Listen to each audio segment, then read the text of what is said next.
নমস্কার। আজকে হচ্ছে 25শে বৈশাখ। তো আজকে 25শে বৈশাখ উদযাপন করার জন্য আমি ঠাকুরবাড়ির একটা রেসিপি আপনাদের কাছে শেয়ার করলাম। তো এটা হচ্ছে পাঁচফোড়ন রুই। তো প্রথম 4 পিস মাছ আমি ভেজে ভালো করে ভেজে নিয়েছি। আর তারপর পাঁচফোড়নটা সোমবারে দিয়ে দিলাম। এবার আলু দিয়ে দিলাম কয়েক পিস, কারণ আলু দিয়ে মাছ বানালেই আমাদের বাড়িতে সবাই খাবে, তাই আলুটাকে একটু ভাজা ভাজা করে নিলাম। সঙ্গে লঙ্কা দিয়ে দিলাম। আর এখানে মশলা একটা বেটে নিলাম, তাতে দিলাম কাঁচা লঙ্কা আর একটা ছোট্ট একটা পেঁয়াজ আর 1 কোয়া রসুন।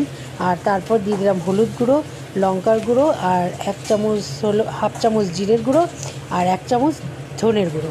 এইবার দিয়ে আমি এটাকে আরেকবার ভালো করে মিক্সিতে পেস্ট করে নেব। তারপর এবার আলুটা ভাজা ভাজা হয়ে গেলে তখন দিয়ে দেবো ওর মধ্যে এই মশলাটা দিয়ে দিলাম। দিয়ে ভালো করে মশলাটাকে কষাতে হবে, ভালো করে আলুর সাথে যাতে মিশে যায় একদম মশলাটা, সেরমভাবে কষাতে হবে। একটু জল দিয়ে দিলাম, বাটিটা দিয়ে জল দিয়ে এবার আমি ভালো করে মশলাটা কষিয়ে নিলাম। এবার জল দেওয়ার পালা। এবার জলটা যতটা আপনার ঝোল খাবে ততটা, কিন্তু খুব বেশি ঝোল করার দরকার নেই। তো মশলাটা যখন আমার ভালো করে কষিয়ে এসছে, এবার আমি জল দিয়ে দিচ্ছি। জলটা আমি একটু গরম জলই দিয়েছি, হালকা করে গরম জল গরম করে নিয়েছিলাম। গরম জল দিয়ে এবার একটু ঢাকা দিয়ে দেবো।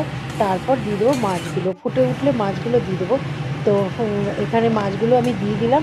দিয়ে আমি এবার নামানোর পালা আর পরিবেশনের পালা। তো ভালো লাগলে অবশ্যই লাইক শেয়ার করবেন। দেখা হবে নেক্সট আবার কোনো ভিডিও।